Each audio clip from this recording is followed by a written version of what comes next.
আসসালামু আলাইকুম। আশা করি সকলে ভালো আছেন, সুস্থ আছেন। আপনাদের অনেকেরই প্রশ্ন থাকে, অ্যাকোয়ারিয়ামের শিম্পগুলো কি অ্যাকোয়ারিয়ামে বাচ্চা দেয়?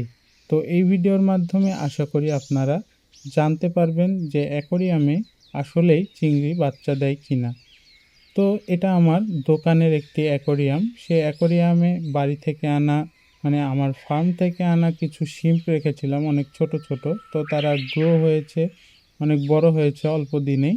তো মাশাআল্লাহ সেই চিংড়িগুলো বাচ্চা দিয়েছে। দেখতেই পাচ্ছেন স্পঞ্জ ফিল্টারের মধ্যে ছোট, ছোট বাচ্চা। তো মাশাআল্লাহ অনেকগুলোই বাচ্চা দিয়েছে তারা।